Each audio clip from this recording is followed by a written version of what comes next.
Hey everybody, it's Chris, and today I want to talk about the Bane and the Bless spell, specifically how Bane has gotten better and Bless has gotten worse. These are obvious spells to compare. They do kind of similar mechanics, and they're basically like polar opposites of each other, always have been. Here is the Bless spell in the 2024 rules, and if you are familiar with the Bless spell in the 2014 rules, the only real difference, other than really slight wording changes, but the only mechanical difference is the component. So it used to require a sprinkling of holy water with no value attached to it, and now it requires a holy symbol worth 5 plus gold pieces. Now, this alone is technically a tiny, tiny, tiny little nerf because it means you cannot use a component pouch to cast Bless anymore. You've always been able to use a holy symbol because it is a spell focus, but you used to be able to use a component pouch. Now you can't. Yeah, little itty bitty nerf there.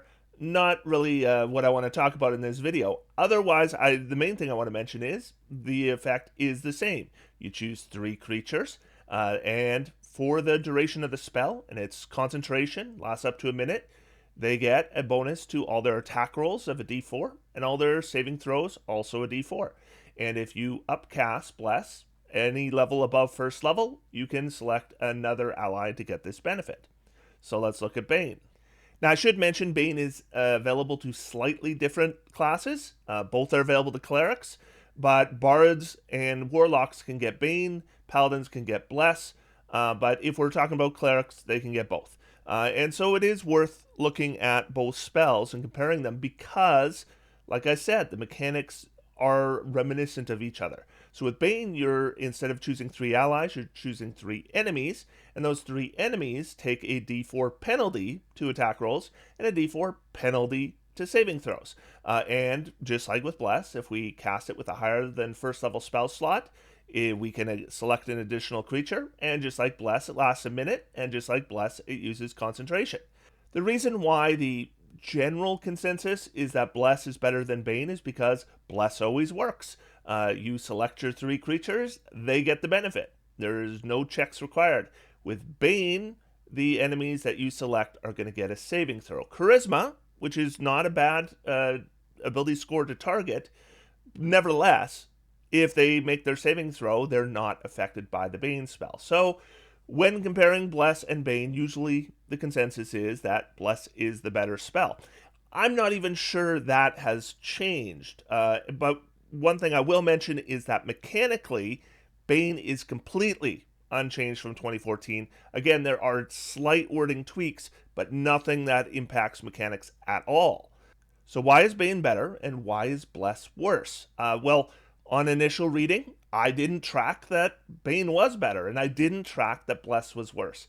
But I was checking out my messages on Patreon, and I saw this. So this is from Teerlys, Teerlys. Hey there, Chris. I was talking about spells a bit, and the Bane Bless debate came up. This is like not new to discuss Bane versus Bless because of the similarities in mechanics. Well, there's not really any changes in the spells themselves from 2014 to 2024. In thinking holistically, I feel like Bane got a bit of a glow up and Bless took a smallish hit. And they go on. For Bane, marshals are now in the saving throw game. Monks are really good now, and we'll see more play, regularly forcing saving throws. Rogues will be forcing regular saving throws. Paladins will be using smites that force saving throws. Topple, grapple, some fighter barbarian subclasses, etc. There will just be, group composition dependent, a lot more saving throws going on in any given fight than before. Bless, on the other hand, is no longer needed to help boost marshals, taking the -5 +10 from Great Weapon Master or Sharpshooter. If a fight isn't going to involve saving throws, then at best, only half of it will come into play, which will be more or less useful depending on what armor classes are in play. Group composition dependent. Both halves of Bane will always come into play. This seemed like a very Treant Monk kind of topic for a video, if it's something you want to dig into, and I thought I'd drop it your way. Thank you very much. Yes, I think this is a very interesting point that Teerlys is making here, and I want to dive a little bit deeper into it and explain why I actually agree with tier leads here. So first, let's talk about Bless. I think Bless is the less dramatic example. I think Bane got boosted quite a bit, but Bless took a bit of a hit, but like Tierley's mentioned, a smallish hit.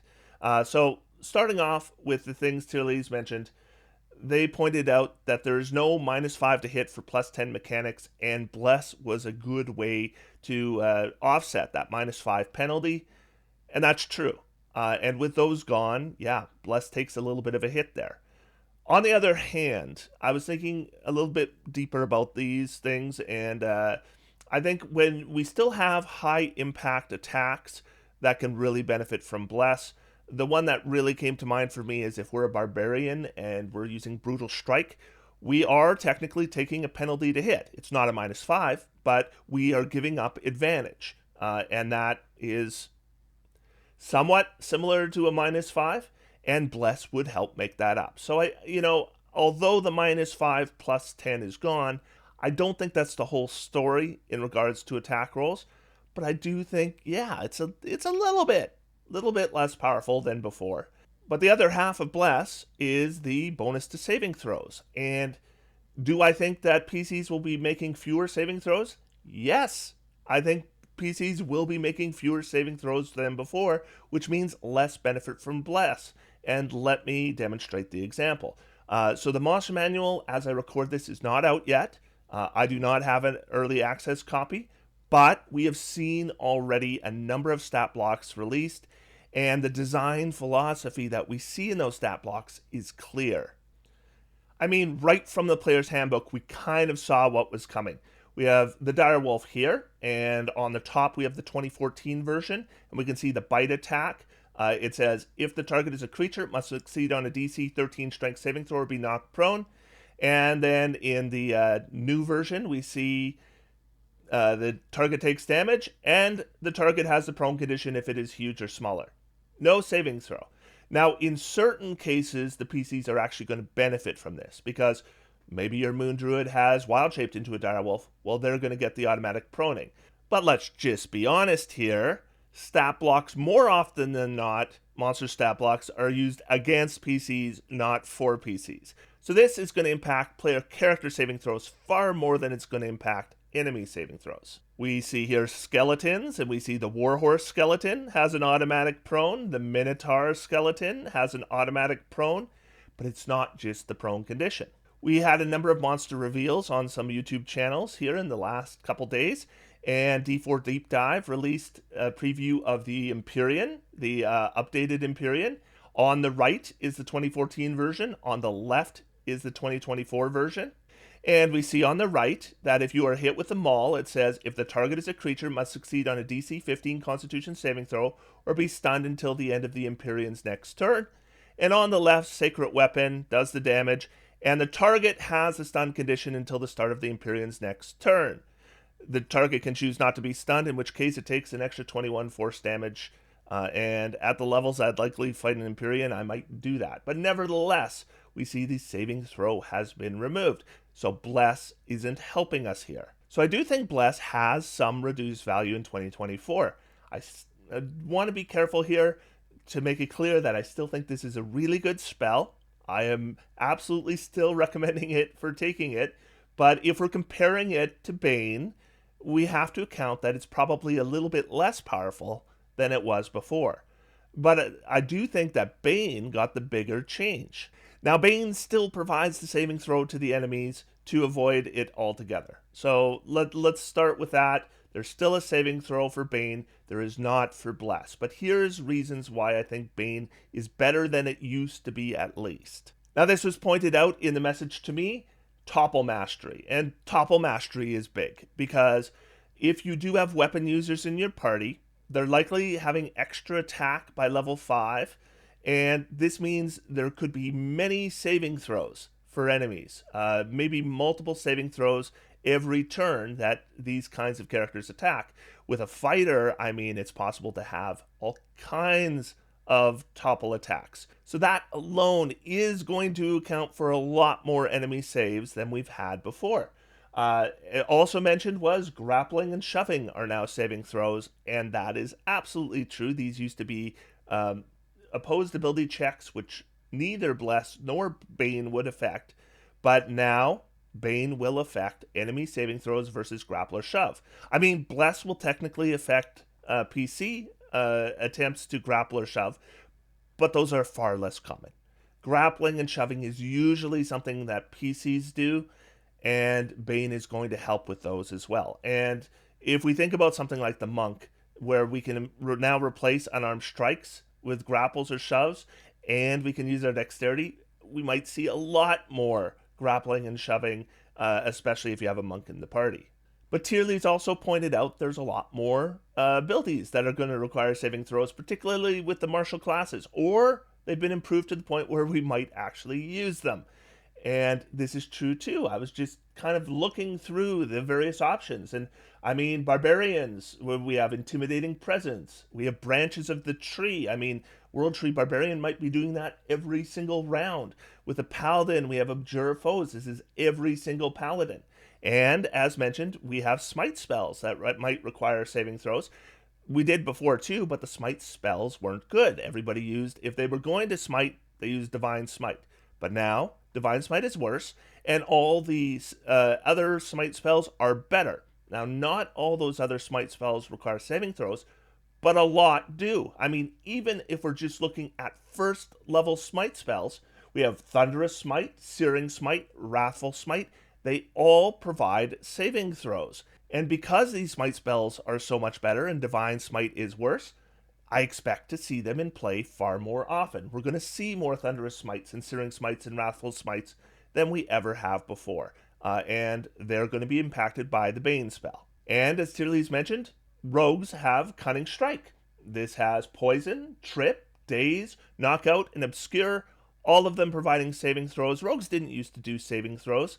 Now they have several options that will provide an enemy a saving throw. So just the number of saving throws that enemies will have to make, and that Bane affects all of them, I think gives it a pretty significant boost.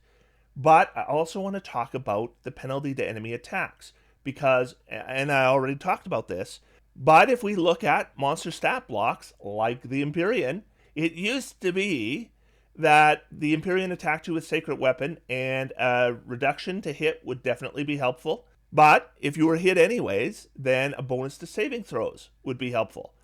Not anymore. Now, if you want to avoid the stun condition, your best bet is to not be hit. And how can you not be hit? The Bane spell. Bless is not going to help you here. Now, you might look at plus 17 to hit and think, they're going to hit me anyways. But you got to think here, this is challenge rating 23. I don't necessarily know exactly what your armor class will be at a level appropriate to fight this creature, but my guess would be in the 20 mark. Maybe 19, maybe 20. At a shield, we might be at 25. So that Bane definitely is going to impact that Empyrean's chance to hit in a significant way. So does that make Bane better than Bless, or even as good as Bless? It's hard to say, because and I've mentioned this in previous videos. I think I even did a short about it. But Bane and Bless, as close as they are in mechanics, are extremely different in the times you want to use them. They are spells that look similar but do vastly different things. So they are actually kind of hard to compare. I would still probably lean towards Bless over Bane making that decision, but I do think it is much closer than it was before. And more will be revealed as we get more experience with these rules. But I thought this was really interesting, that Bane, I do think, has gotten a glow up. Now, this is a shorter video, but my last video was quite long. So I hope you found this interesting. I think it is interesting to be looking at Bane, and I do think I will probably start taking it and playing with it and seeing, if my experience matches what my deep dive seems to be showing me.